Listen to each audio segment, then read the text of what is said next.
बिस्मिल्लाहिर्रहमानिर्रहीम। अगर आपने मेरी मदद न की तो मैं सबको बता दूंगी कि दौलत की लालच में आपने आप ही को सीढ़ी से गिराया था। अपनी साली की बात पर मैं पत्थर हो गया। भला वो कैसे जानती थी कि मैंने उसकी बहन को मारा था। मैं उसकी बात मानने लगा। वो मुझसे छुपकर रोज ऊंट का गोश्त मंगवाती और छुपाकर कमरे में ले जाती। मुझे बहुत अजीब लगता कि वो कच्चे गोश्त के क्या करती है, पर मैं अपने राज की वजह से मजबूर था।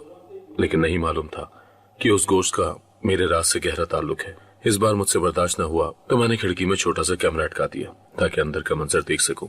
पर दिल दहल गया जब मेरी जिंदगी का सबसे बड़ा बोझ वो राज था जो मैंने अपने दिल में दफन कर रखा था। दौलत की अंधी लालच ने मुझे एक ऐसे मकाम पर पहुंचा दिया था जहां से वापसी मुमकिन नहीं थी। एक लम्हे की हवस में मैंने अपनी बीवी को सीढ़ी से धक्का देकर हमेशा के लिए दुनिया से रुखसत कर दिया था। उस वक्त मेरे जहन में सिर्फ एक ही बात गूंज रही थी, अब सब कुछ मेरा होगा, घर, जायदाद, बैंक बैलेंस, सब। मगर मैं ये भूल गया था कि एक आंख ही सब देख रही थी और वो आंख मेरी साली की थी। वो दिन मेरी यादों में नक्श है। बीवी के जनाजे के चंद दिन के बाद वो मेरे सामने आई। उसकी आंखों में एक अजीब सा सुकून और चेहरे पर एक हल्की सी मुस्कुराहट थी, जैसे वो जानती हो कि अब मैं उसके हाथों मोम का पुतला हूँ। तुम जानते हो, मैंने सब देखा है, उसने बड़े इत्मीनान से कहा। मैंने अनजान बनने की कोशिश की। क्या देखा है तुमने? मगर उसने एक कदम करीब आकर धीमी मगर काटदार आवाज में कहा, सीढ़ियों पर आप ही का आखिरी लम्हा और तुम्हारा हाथ। मेरे गले में कांटे पड़ गए। मैं कुछ बोल न सका। उसने मजीद कहा, अगर तुमने मेरी बात न मानी तो मैं सबको बता दूंगी। मेरे अंदर खौफ की एक और लहर दौड़ गई। मैंने संभलने की कोशिश की। तुम पागल हो गई हो? तुम्हें लगता है कोई तुम्हारी बात पर यकीन करेगा? मगर उसने तंजिया हंसी हंसकर कहा, मेरे पास सबूत हैं, और वो सिर्फ मेरे पास नहीं, एक दोस्त के पास भी हैं। अगर मेरे साथ कुछ हुआ तो वो सबको बता देगी। मैंने पहली बार महसूस किया कि मेरा दम घुट रहा है। अब मैं उसके रहमो करम पर था, मगर उसकी बातें मेरे दिमाग में हथौड़े की तरह बजती रही। अगले दिन वो मेरे पास आई। इस बार चेहरे पर मजीद एतमाद था। मुझे ऊंट का कच्चा गोश्त चाहिए, उसने सीधे अल्फाज में कहा। मैंने हैरान होकर पूछा, कच्चा गोश्त? तुम उसका क्या करोगी? उसने सर्द लहजे में जवाब दिया, ये जानने की कोशिश मत करो, बस ले आओ। मैंने हिचकिचाते हुए कहा, यह आसान नहीं है, हर रोज कहां से लाऊंगा? वो मुस्कुराई, आसान या मुश्किल ये तुम्हारा मसला है। तुम चाहो तो रोज लाकर दे सकते हो या फिर जेल जा सकते हो। मैं खामोश हो गया। मेरे पास कोई रास्ता नहीं था। पहले दिन मैंने गोश्त लाया। वो फौरन से लपेट कर अपने कमरे में ले गई। दरवाजा बंद किया और अंदर से हल्की सी खटपट सी सुनाई दी। मेरे जहन में कई सवाल उठे, मगर मैंने खुद को रोक लिया। दूसरे दिन भी यही हुआ। तीसरे दिन जब मैं गोश्त लेकर आया तो मैंने कहा, कम से कम बताओ तो ये सब क्यों कर रही हो? वो दरवाजे के दहाने पर रुककर मुझे देखती रही, फिर धीरे से बोली, जितना कम जानो तुम्हारे लिए उतना ही बेहतर है। घर का माहौल बदल चुका था। बीवी के जाने के बाद ये घर वैसे ही वीरान लगता था, मगर अब इस वीरानी में एक अजीब सी खामोशी और दहशत शामिल हो गई थी। वो ज्यादा बात नहीं करती थी, मगर उसके अंदाज से लगता था कि वो मुझे हर वक्त परख रही है, जैसे मेरी हर हरकत का तज्जिया कर रही हो। एक शाम जब मैं गोश्त लेकर आया तो मैंने देखा उसके कमरे का पर्दा हल्का सा खुला हुआ है। मैंने झांकने की कोशिश की, मगर फौरन पीछे हट गया। डर था कि कहीं वो देख न ले। अंदर से बस इतना नजर आया कि कमरे की रोशनी मध्यम थी और फर्श पर कोई बड़ा सा कपड़ा बिछा हुआ था। मैंने दिल में कहा, ये आखिर खेल क्या खेल रही है? मगर फिर अपने राज का सोचकर खामोश हो गया। कभी कभार वो रात गए तक जागती रहती। मैं सुन सकता था कि उसके कमरे में कोई आहट हो रही है, जैसे कोई चीज काट रहा हो या मिला रहा हो। मेरी नींद उड़ चुकी थी। एक रात मैंने बेडरूम के दरवाजे के नीचे से रोशनी देखी और साथ ही कुछ धीमी आवाजें। ऐसा लगा जैसे वो किसी से बात कर रही हो, मगर कमरे में तो वो अकेली थी। अगले दिन नाश्ता करते वक्त मैंने हिम्मत करके कहा, तुम ये सब करके खुद को किस खतरे में डाल रही हो? तुम्हें पता भी है? वो हंस पड़ी। खतरा? यहाँ असल खतरे में तो तुम हो, क्योंकि तुम्हारे पास मुझसे बचने का कोई रास्ता नहीं। उसकी मुस्कुराहट में एक ऐसा जहर था कि मेरे हाथ में चाय का कप लरस गया। मैंने सोचा कि ये सब कब तक चलेगा, लेकिन हर बार जब मैं ये सोचता मेरे दिमाग में उसकी धमकी गूंजती, मेरे पास सबूत है, और मैं खामोश हो जाता। मैंने खुद को समझाया कि ये सिर्फ कुछ दिनों की बात है, फिर शायद वो थक जाएगी। मगर दिन हफ्तों में बदल गए और उसकी तलब कम होने के बजाय बढ़ती गई। वो मुझसे बात करते हुए अक्सर बीवी का जिक्र छेड़ देती। कभी कहती, आप ही तुमसे बहुत मोहब्बत करती थी, और फिर एक लम्हे को खामोश होकर मेरी आंखों में देखती, जैसे मेरी बेचैनी को नाप रही हो। उसका हर जुमला मेरे दिल पर बोझ डाल देता। एक बार जब मैं गोश्त लेकर आया तो वो दरवाजा खोलकर बोली, तुम सोच रहे होगे कि मैं ये सब क्यों कर रही हूँ? मैंने चौंक कर उसे देखा, मगर कुछ न कहा। वो मुस्कुराई, जान लो कि वक्त आने पर अभी तुम्हारा काम सिर्फ मेरे हुक्म पर चलना है। उस दिन के बाद मैंने खुद को कैद में महसूस किया। ये घर जिसे मैं अपनी सल्तनत समझता था अब मेरा कैद खाना बन चुका था। मैं अपनी मर्जी से कुछ नहीं कर सकता था। हर दिन उसके इशारों पर चल रहा था और हर लम्हा मेरे जहन में एक सवाल था, ये सब कब और कैसे खत्म होगा।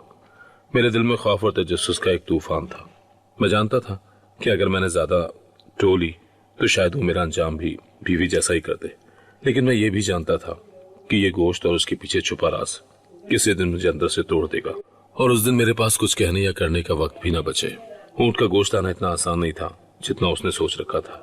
शहर में वैसे भी ये गोश्त आम नहीं मिलता और जो लोग बेचते हैं वो भारी कीमत मांगते हैं। पहले दिन मैंने सोचा कि शायद ये आर्जी मुतालबा हो, लेकिन दूसरे दिन फिर फोन आया, गोश्त ले आए। उसकी आवाज में कोई सवाल नहीं था, बस एक हुक्म था। मैंने कहा, आज महंगा मिल रहा है, कल ले आऊंगा। वो फौरन बोली, कल नहीं अभी। मुझे अंदाजा हो गया था कि ये बहस फजूल है।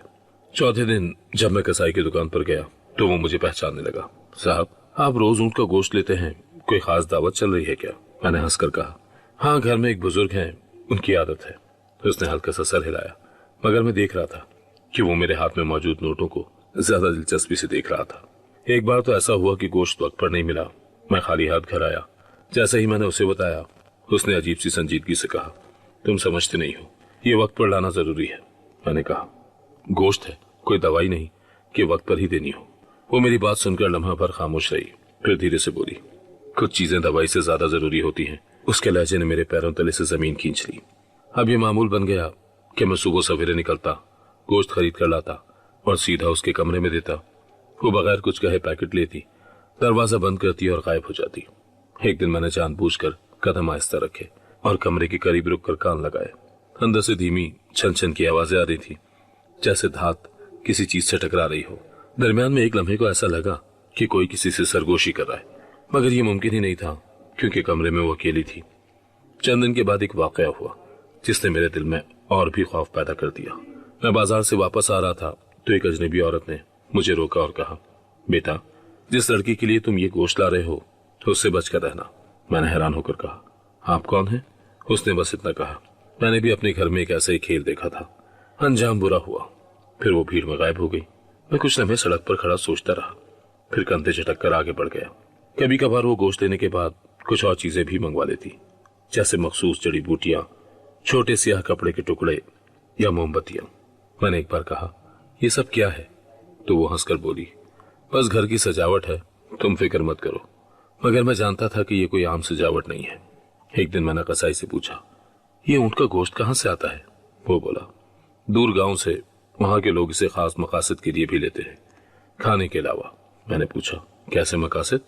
वो हंसकर बोला, बस दुआ, सलाम, मन्नत मांगना या कभी कुछ और।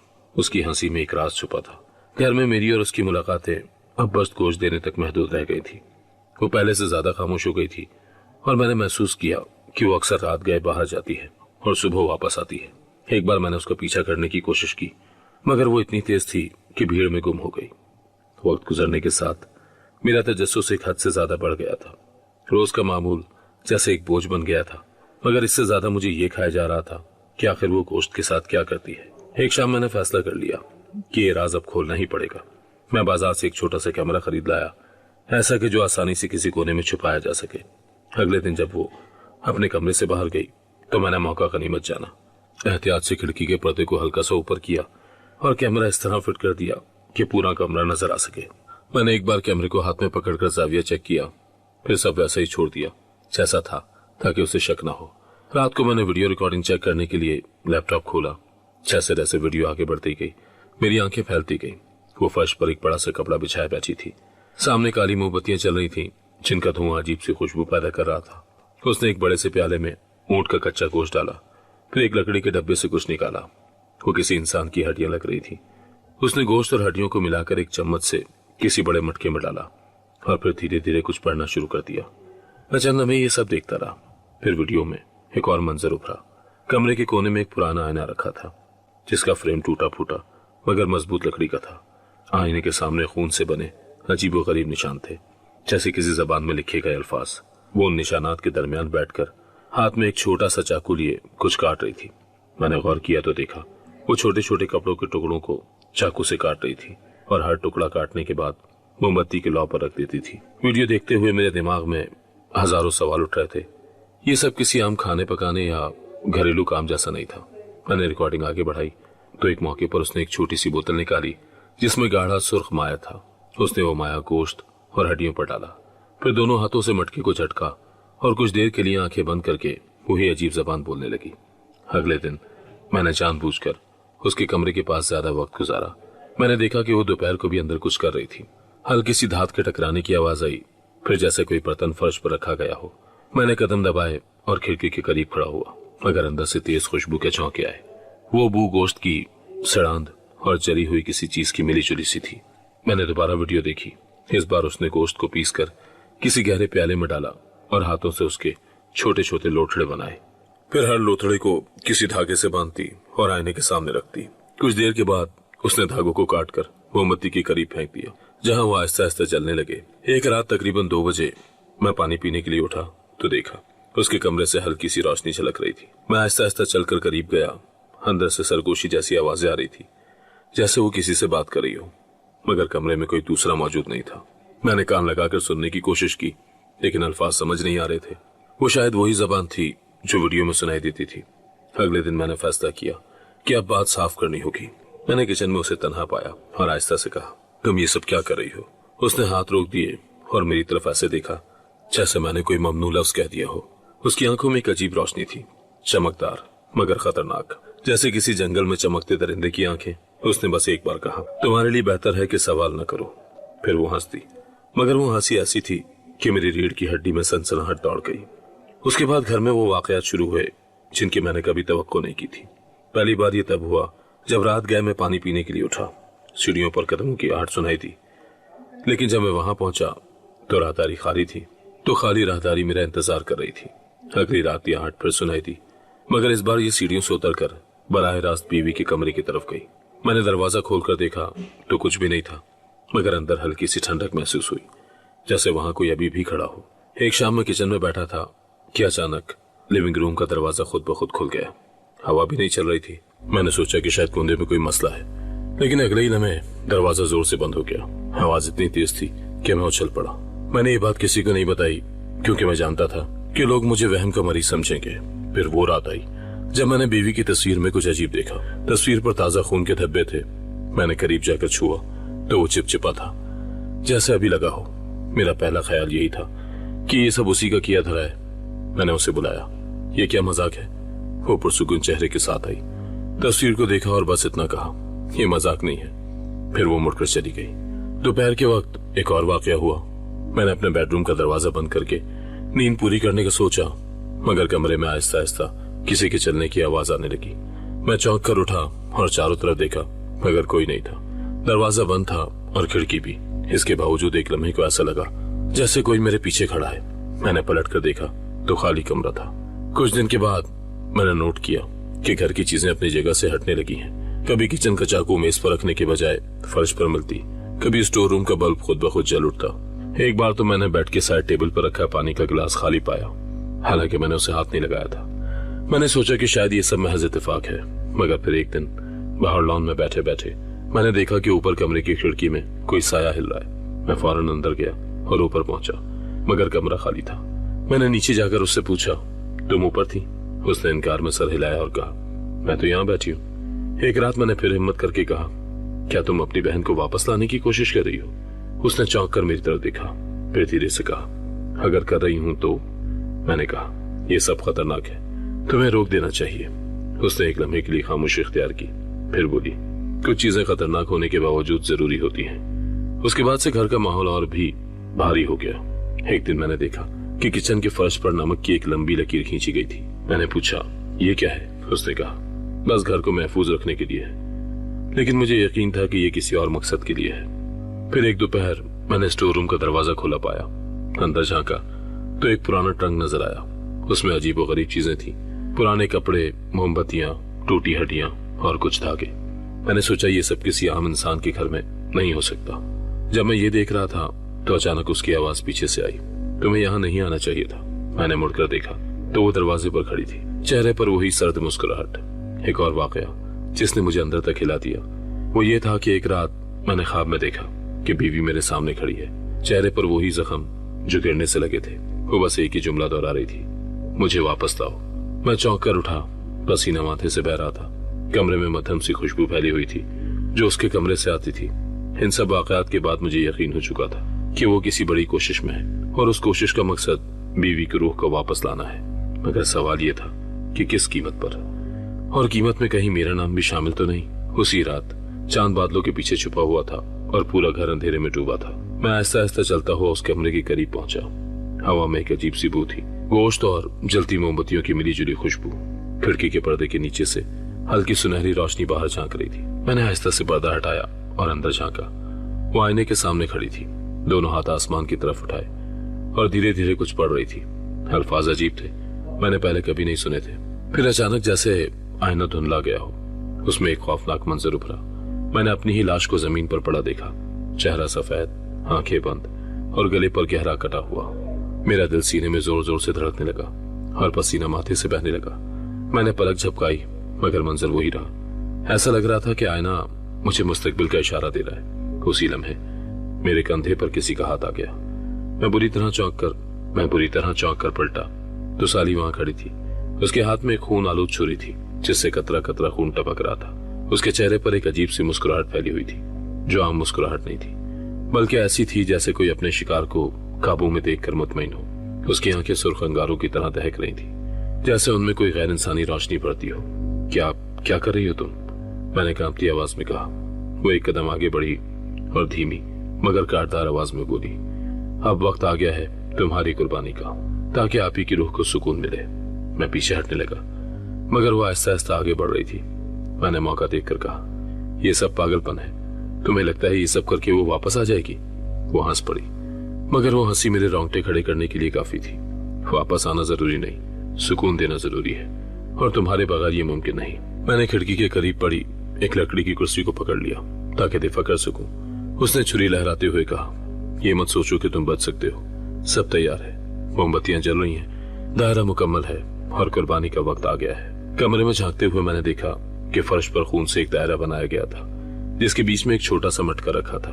उस मटके से धुआं उठ रहा था और उसकी बू तेज थी, जैसे जले हुए गोश्त और किसी अजीब जड़ी बूटी की खुशबू का मुरक्कब हो। आईने के सामने एक कपड़ा बिछा था जिस पर मेरी बीवी की तस्वीर रखी हुई थी। तस्वीर के ऊपर किसी लाल माए से कुछ लिखा गया था जो मैं पढ़ नहीं सका। मैं पीछे हटते हटते दीवार के करीब पहुंच गया। उसने कहा, डरो मत, ज्यादा देर नहीं लगेगी। मैंने कहा, तुम ये सब क्यों कर रही हो? उसने गहरी सांस ली और कहा, क्योंकि तुमने उसे मुझसे छीन लिया, अब तुम्हारे बगैर वो कभी आराम नहीं पाएगी। अचानक कमरे के अंदर से एक तेज झोंका आया, जैसे खिड़कियां बंद होने के बावजूद हवा चल गई हो। मोमबत्तियों की लौ एक साथ हिलने लगी। आईने में मेरा अक्स बदल गया। अब वो मेरी लाश नहीं थी बल्कि मैं खुद था, मगर चेहरा जख्मों से भरा और आंखों में खालीपन। उस मंजर ने मेरा दम मजीद घोंट दिया। मैंने हिम्मत करके कहा, अगर तुमने ये सब किया तो तुम खुद तबाह हो जाओगी। उसने एक लम्हे के लिए मेरी आंखों में देखा और फिर बोला, तबाही तो पहले ही हो चुकी है। वो एक झटके से आगे बढ़ी और मैंने लकड़ी की कुर्सी उसके हाथ पर मार दी। छुरी जमीन पर गिर गई मगर वो फौरन झुककर उसे उठाने लगी। मैंने मौका गनीमत जानकर एक कदम पीछे हटाया और खिड़की से बाहर देखने लगा कि अगर जरूरत पड़े तो छलांग लगा दूं। इस दौरान कमरे की फिजा मजीद भारी हो गई। मटके से निकलने वाला धुआं अब पूरे कमरे में फैल गया था। मैंने खिड़की से बाहर झांका तो देखा नीचे लॉन में अंधेरा ही अंधेरा है। पीछे से उसकी आवाज आई, भागने की कोशिश मत करो, ये दायरा तुम्हें जाने नहीं देगा। मैंने पलटकर देखा तो वो फिर छुरी पकड़कर खड़ी थी। इस बार चेहरे पर ज्यादा संजीदगी थी। चलो, वक्त कम है, उसने कहा और मेरा बाजू पकड़ने के लिए आगे बढ़ी। मैंने पूरी कुव्वत से उसे धक्का दिया और कमरे के बाहर भाग निकला, मगर वो भी फौरन ही पीछे आ गई। घर के बाहर बाकी हिस्से में अजीब आवाजें गूंजने लगी, जैसे दीवारों के अंदर से कोई खटखटा रहा हो। मैंने नीचे उतरने की कोशिश की मगर सीढ़ियों के नीचे अंधेरा इतना घना था कि कुछ नजर ही नहीं आ रहा था। पीछे से उसके कदमों की चाप तेज हो रही थी। मैं जानता था कि अगर एक लम्हा भी रुक गया तो वो मुझे पकड़ लेगी। मेरी सांस फूल रही थी मगर मैं भागता रहा। उस वक्त मेरे दिमाग में एक ही बात थी, किसी भी तरह इस घर से निकलना है, वरना वो आईने का मंजर हकीकत बन जाएगा। उसके हाथ की गिरफ्त लोहे की जंजीर जैसी मजबूत थी। उसने मेरा बाजू मरोड़ते हुए कहा, आज ही सब मुकम्मल होगा। उसके लफ्जों में ऐसी सफाकी थी कि लम्हा भर के लिए मेरा दम घुटने लगा। उसने मुझे घसीटते हुए फर्श पर बने खून के दायरे की तरफ धकेला। जिसके बीच मोमबत्तियां टिमटिमा रही थी। मोमबत्तियों की लौ जैसे मुझे बुलाती हो, मगर एक सर्द हवा भी महसूस हो रही थी, जैसे कोई नजर न आने वाला वजूद वहां खड़ा हो। मैंने पूरा जोर लगाकर उसकी गिरफ्त से खुद को छुड़वाया। झटके से वो पीछे गिरी और मैंने मौका गनीमत जानकर कमरे से बाहर दौड़ लगा दी। कमरे से निकलते ही मुझे महसूस हुआ कि पूरा घर धुएं से भरा हुआ है। धुआं गला काट रहा था और आंखों में चुभन महसूस हो रही थी। मैंने नाक पर हाथ रखा और अंधाधुंध भागना शुरू किया। पीछे से उसके कदमों की आहट करीब आती जा रही थी। वो हर कदम के साथ मेरे और करीब होती महसूस हो रही थी। मैंने सीढ़ियां 2-2 कदम फलांगते हुए नीचे उतरना शुरू किया। दरमियान में मेरा पांव फिसला, लेकिन मैंने रेलिंग पकड़कर खुद को संभाल लिया। नीचे पहुंचकर मैंने सीधा मरकजी दरवाजे की तरफ रुख किया। दरवाजे तक पहुंचते ही मेरा दिल डूब गया। दरवाजा बाहर से बंद था और कुंडी इतनी मजबूती से लगाई गई थी कि उसे तोड़ना आसान न था। मैंने पूरी ताकत से दरवाजे को धकेलने और खींचने की कोशिश की, मगर वो टस से मस न हुआ। पीछे से उसकी आवाज गूंजी, कहा था ना, दायरा तुम्हें जाने नहीं देगा। उसकी हंसी ने मेरे कदमों में लर्जा तारी कर दिया। मैंने फौरन दाएं तरफ रुख किया, जहां लिविंग रूम की बड़ी खिड़की थी। वो खिड़की वाहिद रास्ता थी जो बाहर लॉन की तरफ खुलती थी। मैंने करीब पहुंचकर देखा, उस पर भारी पर्दे लगे हुए हैं। मैंने पर्दे को एक झटके से हटाया और दोनों हाथों से खिड़की को जोर से धकेलने लगा, मगर वो बंद थी। पीछे मुड़कर देखा तो वो आहिस्ता आहिस्ता चलती हुई करीब आ रही थी। छुरी की नोक रोशनी में चमक रही थी। मैंने पूरी ताकत से मुक्के मारने शुरू किए। शीशे में दरारें पड़ने लगी, मगर टूटने में वक्त लग रहा था। उसने कहा, आसान रास्ते नहीं मिलते, कुर्बानी के लिए जिद्दोजहद करनी पड़ती है। उसके कदम तेज हो गए। मैंने आखिरी झटके में अपने कंधे से शीशे को पूरी कुव्वत से टक्कर मारी। एक खौफनाक आवाज के साथ शीशा चकनाचूर हो गया। शीशे के टुकड़े मेरे बाजू और चेहरे को काटते हुए गिरने लगे। दर्द की तेज लहर मेरे जिस्म में दौड़ गई, मगर मैं रुका नहीं।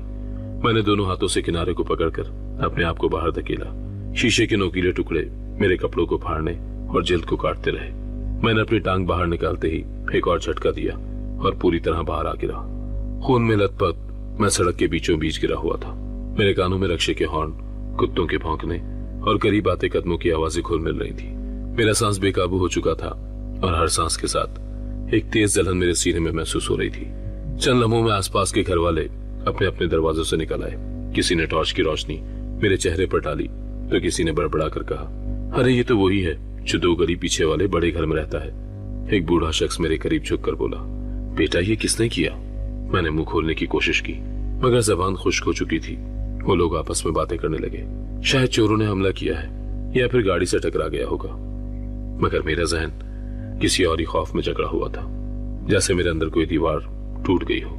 मैंने चीख कर कहा, हाँ, मैंने अपनी बीवी को मारा था। मेरी आवाज गली की खामोशी को चीरती हुई हर कान तक पहुंची। एक लम्हे के लिए सब साकत हो गए। फिर किसी ने कहा, ये पागल हो गया है क्या? और किसी ने तंज़िया अंदाज में कहा, पुलिस को बुलाओ, सच उगल रहा है। 2 लोग फौरन दौड़कर करीबी थाने में खबर देने चले गए। बाकी लोग मेरे इर्द गिर्द दायरा बनाकर खड़े हो गए। एक औरत बोली, हमने तो सुना था कि बीवी गिरकर मरी थी। मैंने हाँफते हुए कहा, गिरना नहीं, मैंने धक्का दिया था। मेरी आवाज में ऐसा खौफ और बोझ था कि खुद मेरी ही कांपती हुई टांगें सुनने लगी। चंद ही मिनटों में पुलिस की जीप गली में दाखिल हुई। 2 सिपाही उतरे और मेरे करीब आकर झुके। एक ने कहा, यही है? मोहल्ले वाले एक जबान होकर बोले, जी, ये खुद कह रहा है कि कत्ल इसी ने किया है। उन्होंने मुझे बाजुओं से पकड़कर खड़ा किया, मगर मेरे जख्मों की वजह से मैं लड़खड़ा गया। एक सिपाही ने दूसरा हाथ भी पकड़ लिया और मुझे जीप की तरफ घसीटने लगा। जीप के अंदर बैठते ही मेरे सामने उसके आखिरी अल्फाज गूंजने लगे, अब तुम्हारी कुर्बानी का वक्त आ गया है। लेकिन हकीकत में वो कुर्बानी नहीं, बल्कि इकरार जुर्म थी, जो उसने मेरे खौफ को बढ़ाकर मेरे मुंह से निकलवा ली थी। थाने पहुंचकर एक कमरा दिखाया गया, जहां एक मेज और चंद कुर्सियां थी। तफ्तीशी अफसर अंदर आया, मेज पर बैठा और बोला, सुनो, तुमने क्या कहा था गली में? मैंने नजर झुकाकर कहा, मैंने अपनी बीवी को मारा, धक्का दिया था सीढ़ियों से। वो कुर्सी से टेक लगाकर बोला, क्यों मारा? मैंने धीरे से कहा, दौलत के लिए। अफसर ने हंसकर कहा, अजीब बात है, कोई आदमी यूं खुलेआम अपने जुर्म का ऐलान नहीं करता जब तक कोई बहुत बड़ा दबाव ना हो। उसने नोटबुक में लिखते हुए पूछा, कौन था जो तुम पर यह दबाव डाल रहा था? मैं लम्हे भर कर रुका, फिर कहा, मेरी साली, उसने सब देखा था। अफसर ने भवें सुकेड़ कर कहा, उसने बताया तुम्हें? उसने बताया, तुम्हें मारने की कोशिश की? मैंने सर हिलाया, नहीं, बस डराती रही। आज उसने सब कुछ रचाकर मुझे यकीन दिला दिया कि मेरा वक्त आ गया है। वो पीछे हटा और बोला, यानी ये सब एक खेल था। मैंने गहरी सांस लेकर कहा, हाँ, मगर खेल मैंने शुरू किया था उसकी बहन को मारकर। इस दौरान एक सिपाही अंदर आया और बोला, साहब, वो लड़की आई है, कह रही है कि ये सब उसी की चाल थी। अफसर ने कहा, बुलाओ उसे अंदर। वो कमरे में दाखिल हुई, बाल तरतीब से बंधे हुए, चेहरे पर एक अजीब इत्मीनान। उसने सीधे अफसर की तरफ देखकर कहा, जी, मैंने ही ये सब किया ताकि ये सच उगल दे। इसने आप ही को मारा था और सबूत ना होने की वजह से बच निकला था। अफसर ने संजीदगी से पूछा, तुमने इसे डराया? वो मुस्कुराई, डराया नहीं, हकीकत का सामना करवाया। इसने अपने जुर्म को छुपाने के लिए मुझे गुलाम बना रखा था, मगर मैं जानती थी कि एक दिन इसे अपने अल्फाज से खुद को बर्बाद करना होगा। मैं उसकी तरफ देखता रहा। वो बिल्कुल मुतमईन खड़ी थी, जैसे एक शिकारी अपने शिकार को जाल में फंसा देखता है। अफसर ने मेरे बयान के कागज पर दस्तखत लिए और कहा, ठीक है, अब अदालत फैसला करेगी। सिपाहियों ने मुझे फिर बाजू से पकड़ा और हवालात की तरफ ले गए। जाते जाते मैंने उसे आखिरी बार देखा। उसकी आंखों में कोई खुशी नहीं थी, बस एक सुकून कि उसकी बहन का कातिल अब आजाद नहीं। हवालात के ठंडे फर्श पर बैठे बैठे मैंने सोचा, ये सब शुरू उस दिन हुआ जब मैंने दौलत के खातिर एक जान ली। उसने मेरे खौफ को हथियार बनाया और उस हथियार से मेरा ही अंजाम लिख दिया। थाने के हवालात में बैठा मैं सब का रब्त जोड़ने की कोशिश कर रहा था। हर मंजर, हर आहट, हर खौफ जो मैंने पिछले दिनों महसूस किया था, अब आहिस्ता आहिस्ता अपने असल चेहरे के साथ मेरे सामने आ रहा था। अफसर ने बयान मुकम्मल करने के बाद मुझे वो कागजात दिखाए जो उसने जमा किए थे। उनमें एक तस्वीर थी, वही जिसे मैंने आईने में देखा था, जिसमें मेरी लाश पड़ी हुई थी।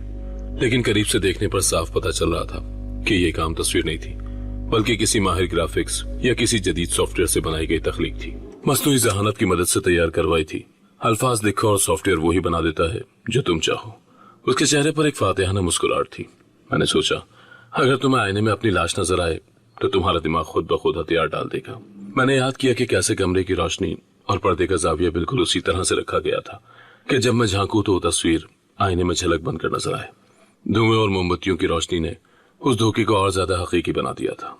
बीवी की तस्वीर पर जो खून के धब्बे मैंने देखे थे, वो भी उसी का कमाल था। उसने पुलिस के सामने तस्लीम किया। मैंने लाल रंग में थोड़ा सा ग्लू मिलाकर वो धब्बे बनाए थे, ताजा नजर आए, इसीलिए हर दूसरे दिन बदल देती थी। उसके लहजे में अजीब सा सुकून था, जैसे वो कोई फनपारा बनाने की टेक्निक समझा रही हो। अफसर ने पूछा, तो ये सब तुमने क्यों किया? उसने कहा, क्योंकि मुझे पता था कोई भी अदालत या पुलिस इसके खिलाफ कदम नहीं उठा सकती जब तक ये खुद न माने। मैंने इसके दिमाग में खौफ और वहम ऐसे भरे कि एक दिन ये सबके सामने खुद इकरार कर दे। मैंने सोचा कि किस महारत से उसने हर चीज तरतीब दी। घर में दरवाजों का खुद ब खुद खुलना और बंद होना। उसका जवाब भी आसान था। उसने चंद पुराने मैग्नेट बॉक्स और तार इस्तेमाल किए थे जो मखसूस दबाव पर हरकत करते थे। रात को सुनाई देने वाली आहटें वो खुद अपने कदमों से या कभी कभी घर में रखे पुराने स्पीकर से चलाई जाने वाली रिकॉर्डिंग से पैदा करती थी। उसने माना मैं जानबूझकर वो आवाजें हल्की रखती थी ताकि तुम यकीन करने लगो कि ये सब तुम्हारे वहम में हो रहा है, मगर खौफ में तुम्हारा दिमाग इसको हकीकत मान ले। मैंने सख्त लहजे में कहा, तो ये सब झूठ था? वो मुस्कुराई, झूठ नहीं, ये सच तक पहुंचने का रास्ता था। अफसर ने दरमियान में कहा, लेकिन तुम्हें ये सब करने का ख्याल कैसे आया? वो कुर्सी से पीछे हटते हुए बोली, जब इसने आप ही को मारा मैंने सोचा बदला लेने के लिए सीधी लड़ाई में जीत मुमकिन नहीं है, तो मैंने इसकी कमजोरी तलाश की और इसकी सबसे बड़ी कमजोरी इसका खौफ था। उसने बताया कि वो महीनों से ये मंसूबा बना रही थी। पहले उसने ये जांचने के लिए छोटे वाकयात पैदा किए, किचन के चाकू गायब कर देना, नमक की लकीर बनाना या स्टोर रूम में पुरानी चीज रख देना, ताकि ये देख सके कि मैं कैसे रद्द अमल देता हूँ। जब उसे यकीन हो गया कि मैं आसानी से घबरा जाता हूँ तो उसने बड़े खेल का आगाज किया। आईने वाला वाकया, मोमबत्तियों के दायरे, कमरे में धुआं, सब पहले से तरतीब शुदा थे। धुएं के लिए उसने एक छोटा सा इलेक्ट्रिक डिवाइस खरीदा था जो मिट्टी के तेल की खुशबू वाले धुएं के झोंके छोड़ता था। उसने खुशबू में कुछ जड़ी बूटियां भी जलाकर शामिल कर दी ताकि फिजा भारी लगे। अफसर ने उसके सामने बैठकर कहा, तुम जानती हो तुमने जो किया वो भी जुर्म है? वो पुरसुकून लहजे में बोली, शायद, लेकिन मैंने किसी को कत्ल नहीं किया। मैंने सिर्फ एक कातिल से सच उगलवा दिया। मेरा दिल कटकर रह गया।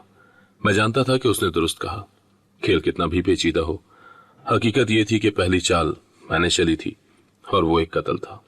अफसर ने कहा, तुम्हें अदालत में बतौर गवाह पेश किया जाएगा। वो खामोशी से सर हिला गई। जाते हुए एक लम्हे के लिए मेरी तरफ मुड़ी और कहा, यह सब मैंने तुम्हारे लिए नहीं, आप ही के लिए किया। तुम्हें सजा मिलना जरूरी था। मैं उसके अल्फाज सुनते हुए सोच रहा था कि कैसे एक इंसान का जहन बदले के लिए इतना पेचीदा जाल बुन सकता है। उसने हर कदम पर मुझे शिकस्त दी और मुझे एहसास तक न होने दिया कि मैं खेल में किस मकाम पर हूं। हवालात के दरवाजे बंद होते वक्त मेरे कानों में उसकी हल्की सी हंसी गूंजी। वो हंसी जो उस रात मैंने पहली बार सुनी थी जब उसने गोश्त मंगवाना शुरू किया था। फर्क सिर्फ इतना था कि इस बार वो हंसी किसी जादू या धमकी के लिए नहीं बल्कि जीत के ऐलान के लिए थी। मैं जेल की सलाखों के पीछे बैठा था और बाहर से आने वाली धूप का एक कोना फर्श पर गिरते गिरते मध्यम हो चुका था। दीवारों पर नमी के धब्बे थे और छत के पंखे से आती हल्की सी हवा भी इस घुटन को कम नहीं कर पा रही थी। मेरा नया दिन कैदी के तौर पर वही था जो हर कैदी का होता है। सुबह की गिनती, बेजायका नाश्ता और बाकी दिन सलाखों के पीछे सोचों का जहर पीना।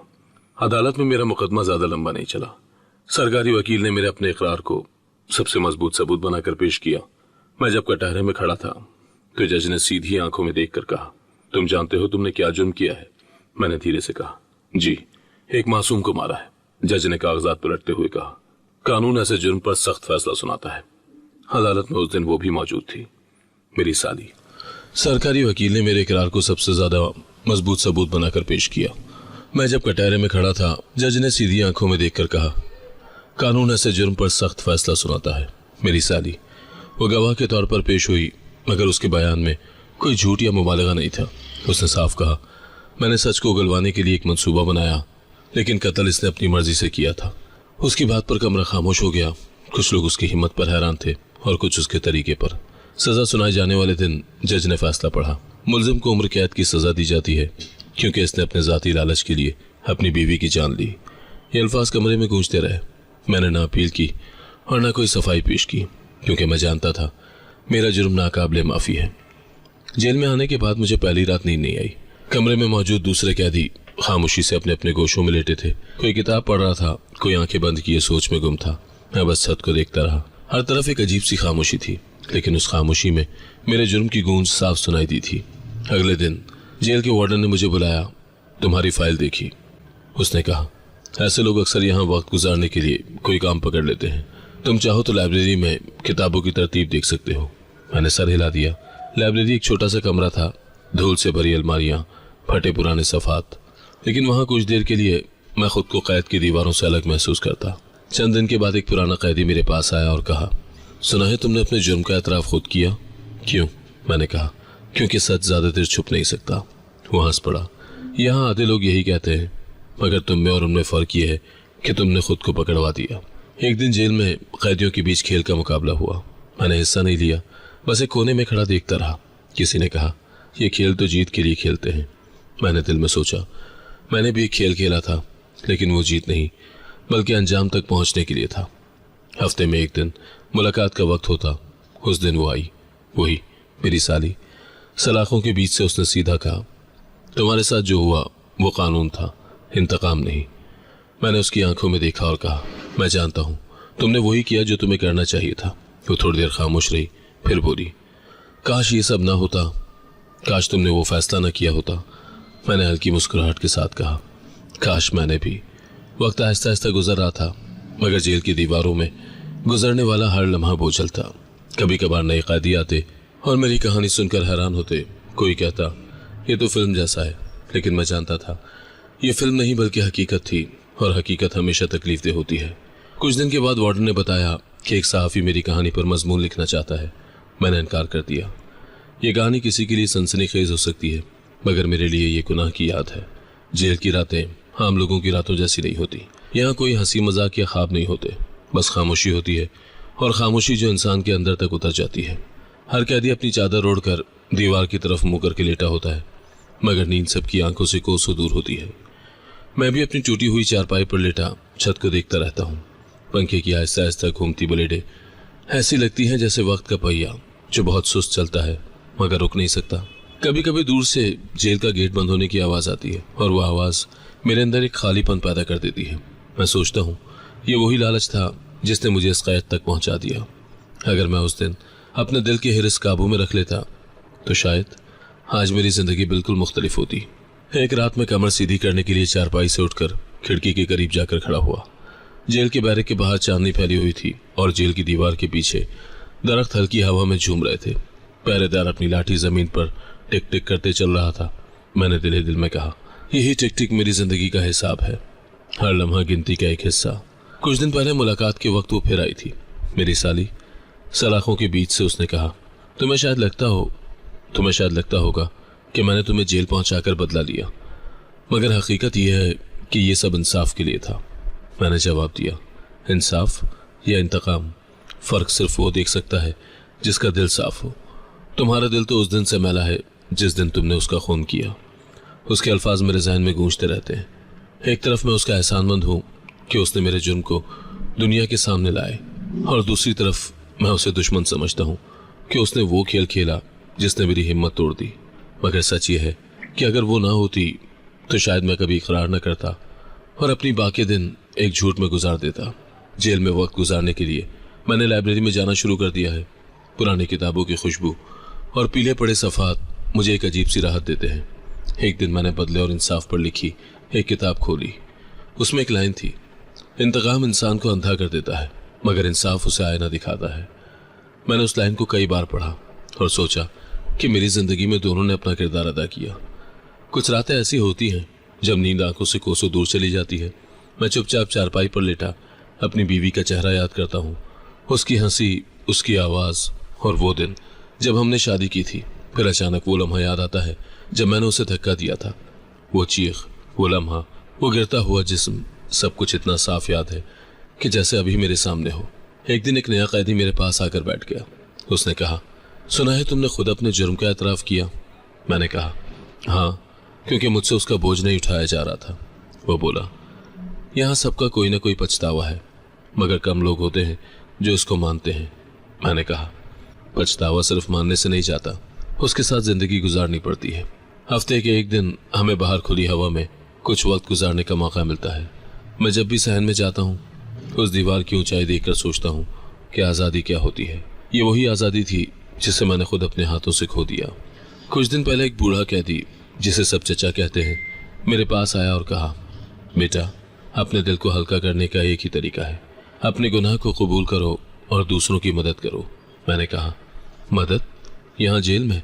वो हंसकर बोला, मदद हर जगह हो सकती है, चाहे वो एक अच्छी बात हो या किसी को किताब पढ़ा देना। उसकी बात ने मुझे सोचने पर मजबूर कर दिया। अब मैं रोज जेल की लाइब्रेरी के कमरे में जाकर 2 कैदियों को पढ़ना लिखना सिखाता हूँ।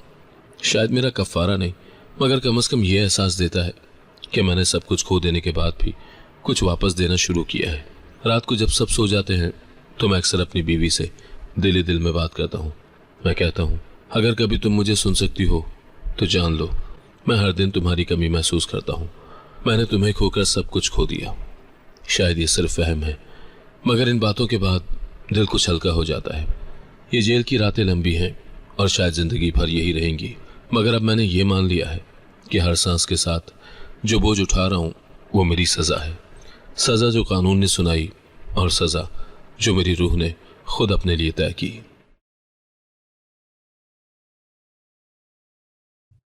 अगर आपको आज की कहानी पसंद आई है तो वीडियो को जरूर लाइक कीजिएगा और अपने दोस्तों के साथ भी शेयर कीजिएगा। और हाँ, अगर आपने अभी तक हमारा चैनल सब्सक्राइब नहीं किया तो जरूर सब्सक्राइब करें। मिलते हैं कल एक नई और दिलचस्प कहानी के साथ। अल्लाह हाफिज।